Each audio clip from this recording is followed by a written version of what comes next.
I heard the other day that the S&P 500 index in 2017 has hit an all-time high on 70 trading days. Wow, that's amazing. Now, that begs two questions. Number one is, how long is it going to go on? Because we want to participate, right?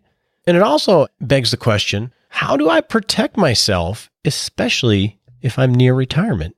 Well, let's dive into that on today's episode. Are you ready to make the most of the only life you have? To make smart money choices focused on achieving what you care about most?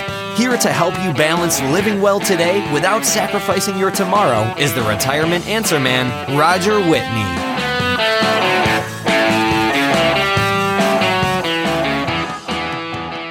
I remember back in the 1990s, I was a younger advisor back then and had a number of clients. And back then I was less of a planner and more of an investor. I managed portfolios and traded technology stocks with clients. And it was a pretty interesting time. You remember the 1990s? We had the rise of the internet, the technology boom. Back then they called it the new economy. That everything was new and the old rules didn't apply. I remember as the 90s went on and markets went up and up and up and up, more and more and more and more, I got a lot more nervous. I got a lot more concerned. One, I always tend to be a little counter-cyclical in my thinking. And two, if history is any guide, there are always market corrections. And the longer between market corrections, sometimes the worse they can be because you have built up excess in the system. Well, when I hear that we've hit 70 all-time highs this year, and we haven't had a 20% correction in almost 8 years, that worries me. So the question becomes, what do we do about this? How do we protect ourselves while still participating, especially in retirement? Well, we've been working on this market correction fire drill. And 2 weeks ago, we talked about knowing how much risk you're taking. Right now, knowing what exposure you have to market downturns, in the stock market anyway. And then tying that to, hopefully, the retirement goals that you're getting close to or are working at right now. And then last week, we talked about the importance of rebalancing, meaning if your portfolio is out of whack from what you're targeting from a risk-return perspective, to get it back in line. Well, this is related to that, this next step, and we're going to talk about it as well as answer listener questions right after this disclaimer.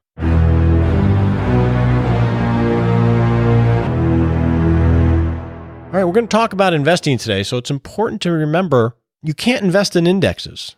You can invest in things that might mimic them, and we're going to talk about historical returns, which are never predictive of future results, and different types of investments have different types of risks. These are things that you know, but it's important to always remember that. And before you make any decisions, talk to your legal advisor, your tax advisor, or your financial advisor. Right now, I am none of those. I don't know anything about you, and I'm not going to give you advice, but I will give you some helpful hints and education, and it's important to keep that in mind. So now let's go get into this market correction fire drill, step 3.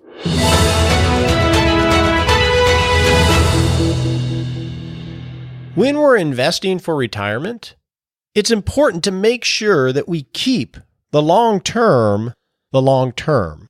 In other words, when we're building our investment policy of how we're going to invest our assets, we want those investment assets, the ones that are at risk to market fluctuations, to be focused in a portfolio that is or has enough time to actually position itself as best we can for success. Which means we can't have short-term thinking tied to our long-term investment strategy. That's a horrible way to manage your assets because then you just keep bouncing around from wave to wave or greed to fear on the short term with assets that are really not going to be touched for 5, 10 years or 10 years plus. And a crucial way of doing that is making sure you have adequate cash reserves or liquidity on your balance sheet. That's one reason why when I work with clients, we are managing their net worth statement and helping them make those decisions, not just managing their investment assets. So I want to go through that today because this is tied to rebalancing. It's a good time to manage both of them. How much cash reserves should you have on your balance sheet so you're not too hot in the investment markets if you're optimistic, and you're not too cold in the investment markets if you're worried about the markets. There's always a happy balance there. So let's go through how you determine how much cash reserves you should have. So the first line of defense, if you think of these like tripwires, the first line of defense are those emergency funds. The proverbial emergency fund. The rule of thumb says 3 to 6 months of expenses. Okay, that's a good place to start. It's more of an art than it is a science. When you're establishing how much your emergency fund should be, think of that as the fund you're going to go to when your car breaks down, when you have a big medical expense, when you unexpectedly get laid off or incur a huge bill. This is, by design, money that is for an emergency that you were not expecting. I tend to dial up or down the emergency fund based on a couple things. First off, on the stability of someone's employment, assuming they're employed.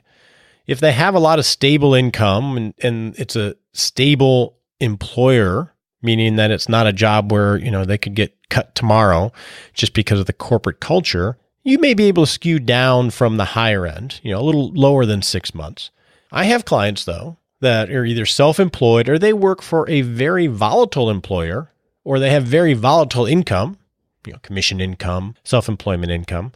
And we skew high on the emergency fund scale, sometimes upwards to a year, because they're more at risk to having their income shut off unexpectedly. So those are the things that you want to make sure you think about when you're dialing this in. And so if you start at, say, a 3 to 6 month range and then dial it up based on your perception of the stability of your income and or the stability of your employer, that will help guide you there. But those are funds that are always going to be set aside.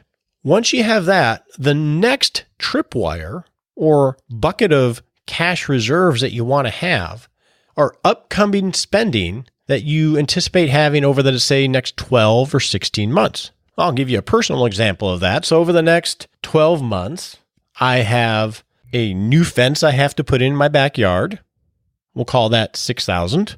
I have my son's college education coming up. We'll call that $8,000. So we're at 14 there. And we have potentially new carpet being put in the house, and I have no clue what that's going to be yet. My wife hasn't told me. I need to make sure those monies are set aside in addition to my emergency fund, because I know they're coming up. I know I'm going to have to write a check to pay for those. So I want to make sure that money's set aside and quote unquote, not at market risk in order to be able to fund those. So you want to know what those extraordinary expenses are going to be over the next 12 to 16 months so you can plan for those. So let's go through a quick example. Let's take Bob. We talked about Bob the other day. Let's assume he has to have a $20,000 emergency fund. Okay, so Bob has $20,000 emergency fund. He knows that in 6 months, he's going to spend $5,000 on a vacation. Good for Bob. I wonder where Bob's going. And then in 12 months, he's going to buy a new used car at $15,000. So if you add those up, we've determined that Bob is going to need $40,000 in cash reserves for the next 12 months. Now he's got that emergency set, and he knows where those extra expending is going to come from. Now let's assume Bob's retired. Okay, he's not working. And let's say he needs $5,000 from his investments or his financial assets to supplement whatever income sources Bob has. So that's what, $60,000 a year. As a benchmark, everybody's a little bit different, but as a benchmark, I like to have 2 years of expected outflows for retirement expenses as cash reserves. So that'd be 2 years. That'd be $120,000. We add that to Bob's $40,000 cash reserves for those extras in the emergency fund. Well, that's $160,000 that Bob needs to have in liquidity on his balance sheet. I can hear what you're saying. Roger, 160 grand just sitting as cash? That's a waste of money. You know what you could make in Bitcoin in a month? What was it, like 1,000% or something? Crazy amounts. We'll talk about Bitcoin maybe on another episode. But why would I just leave cash just sitting there, doing nothing? Where's my return on investment? I can just hear you. Well, here's how I view that.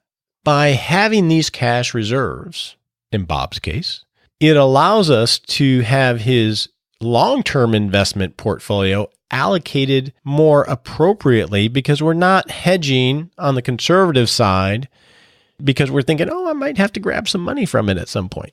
It gives us some runway of at least 2 years in this instance that it's going to be invested in a prudent way. We're not looking at the waves. We're looking a little bit more out at the tides of things.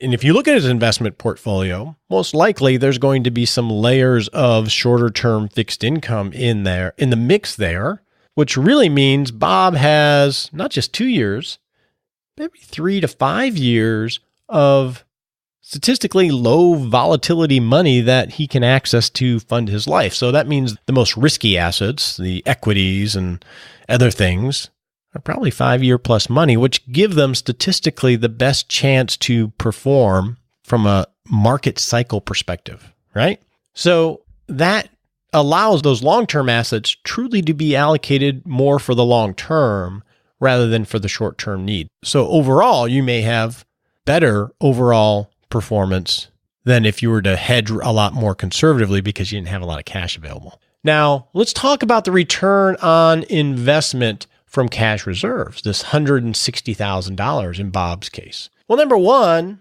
if you're awake and looking for yield, you can get 1.25% or so in online savings accounts and money markets, subject to their rules and regulations and risks and everything else.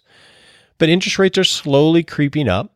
And that's at least right around half of what the bond index is yielding with no interest rate risk because it's totally liquid. So you can get about 1.25% in a high yielding money market and an online bank, most likely. But here's where the real power of the return on investment of cash reserves happen. Let's say you're funding your retirement and the markets go down, or you inadvertently lose a job and you don't have liquidity. And you're left with choices of selling investments, either at the wrong time because they're down and you're going to take a loss and you don't want to, or they're up and you have capital gains that you would prefer not to realize, or they're up and they're in a tax-deferred account and the only way to get it out is to create taxable income. But if you have cash reserves, you don't have to realize capital income inadvertently. You don't have to sell when things are down inadvertently. You don't have to sell and realize capital gains if you don't want to inadvertently. You don't have to borrow money. And it gives you, and this is where I think the real return on investment is with cash reserves. It gives you two things. Number one, emotional resilience from an investment perspective. Because now we're not making decisions based on, oh my goodness, the market's going down. What's my life going to be like in the next 2 years? That's scary. That's a horrible mindset to make a decision in. Now you're making decisions of, hey, I got 2 years of cash reserves for my lifestyle banked.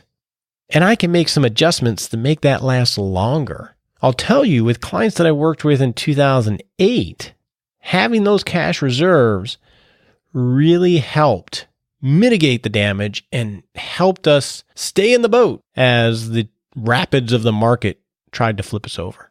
So number one, we have emotional stability so we can sleep a little bit better at night. And number two, it gives us a lot more flexibility in financial decision making. I'm a big fan of having flexibility and being agile because we don't know what life is going to throw us. We don't know what markets are going to throw us. And this goes a long way to helping protect us against a market downturn or the impact to our plan. Now, again, you run the numbers with your simple calculator. It may look inefficient. But as I said before, your life is not a simple math problem. We're not trying to maximize every dollar within the HP 12C calculator. What we're trying to do is position yourself to be agile enough to deal with what the world throws you and to maximize your life and maintain the kind of lifestyle that you want. So this step 3 is very related to last week's rebalancing of make sure you have adequate cash reserves using the framework that I've given you. And that will go a long way to helping you keep your long-term investments long-term. Now let's go talk to Nicole in the practical planning segment.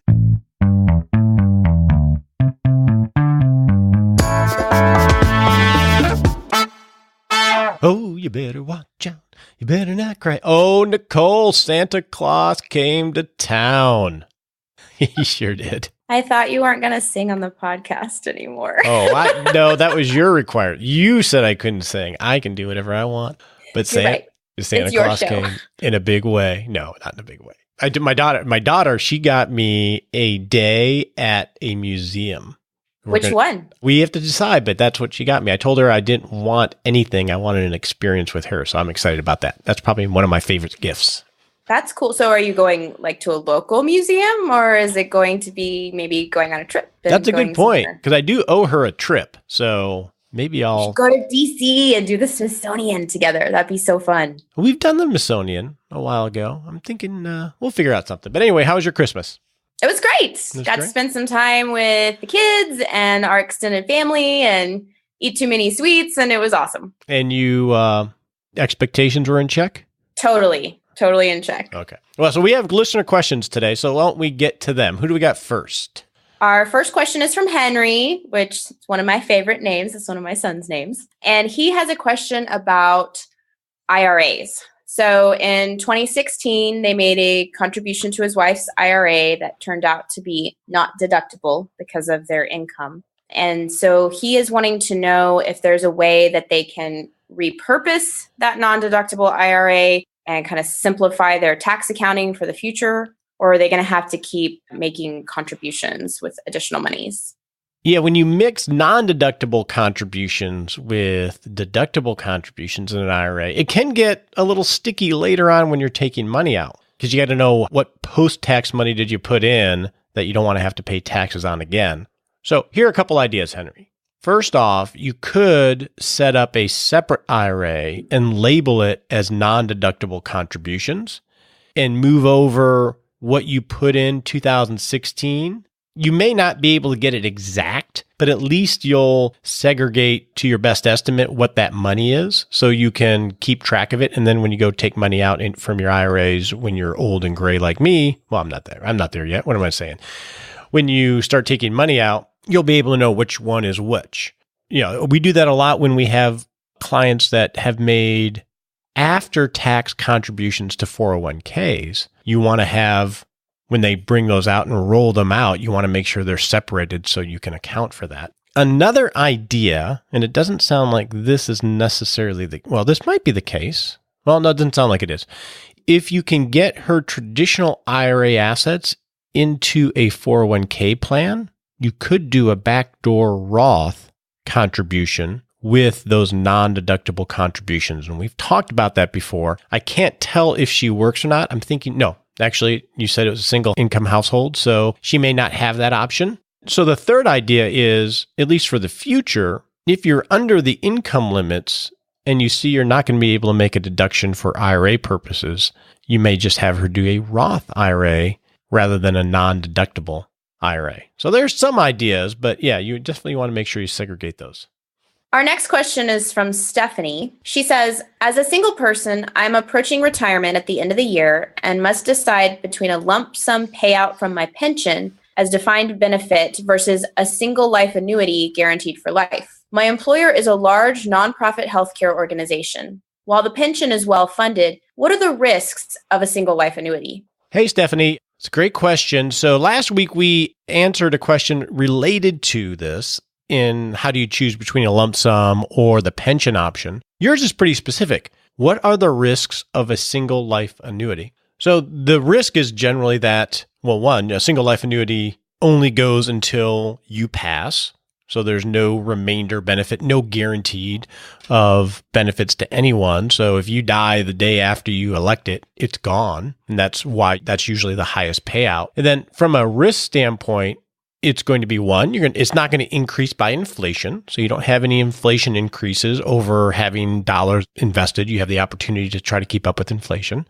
And then ultimately, the risk is the ability of the payer to continue to make the payments. Now, in your case, you say the pension is well funded today, but we're talking about potentially a 30-year timeline of that being okay. And while there are protections in place through the government, it's always a risk. Separately, some pension funds, if you take a single life annuity, generally they're not the ones providing the payments. What they do is they purchase it for you. Typically, they contract with an insurance company rather than so that you get separated from the pension. So you have really just the liability of the insurance company to be able to pay. And generally, I would say that risk is not that big. But those are the risks that I see when you're talking about a single life annuity. So what do we got next there, Nicole? Well, our next question is from Gino, and he tried to actually send us an audio question, but the audio didn't come through quite right. So sorry, Gino, that we don't get to play you on the podcast. But his question is, he would like to know, he is 49 now and will get a pension when he's 60.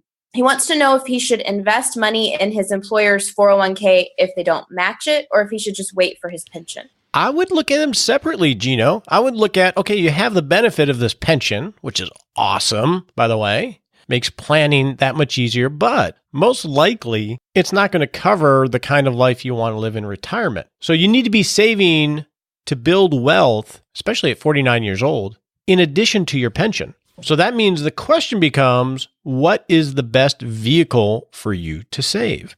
And let's go through some options. You have after-tax assets, meaning you get your money and then you invest it and it's money that's never been taxed. The advantage of a 401k is that it's deferred.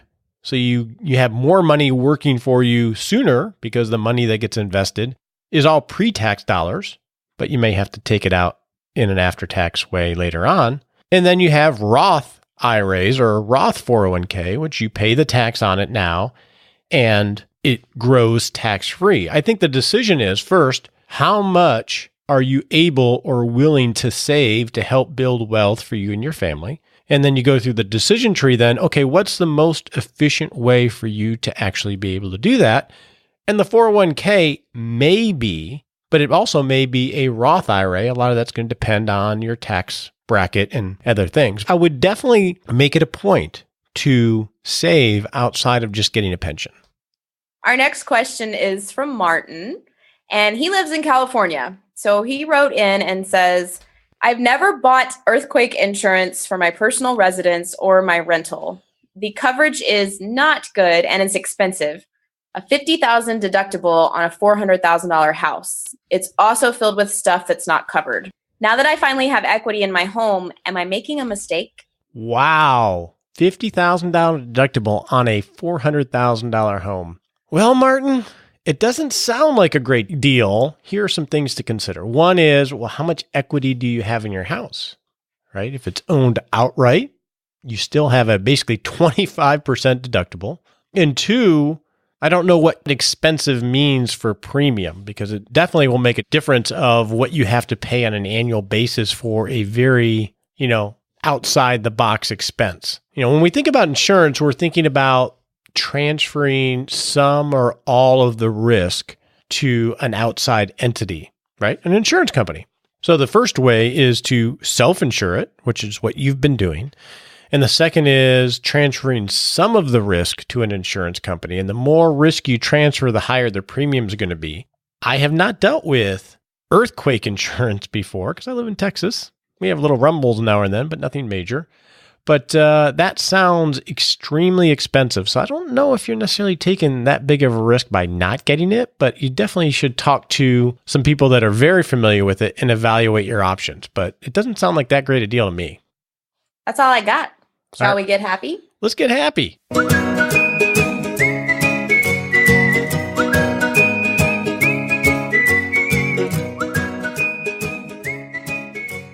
Hey, welcome to the Happy Lab, where we noodle on how to live a happier life. That's my line. Yes, and I stole it from you. All right. Well, give us a happy lesson here, Nicole. Well, we're wrapping up the end of the year, and one of my favorite things to do at the end of the year is to look back on everything that's happened.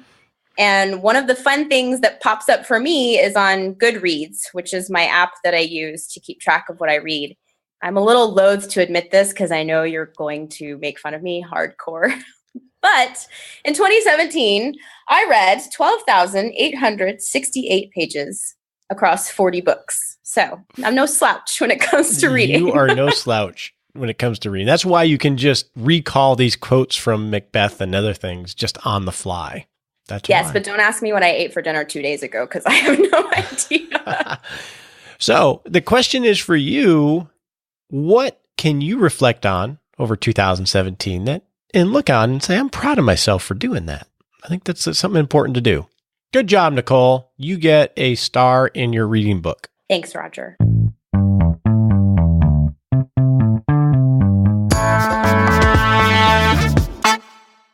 If you are preparing for 2018 and one of your goals for the new year is to get your financial house in order and you'd like to talk with us more about that, go to rogerwhitney.com and click on Work With Us, and we'd love to get to know you.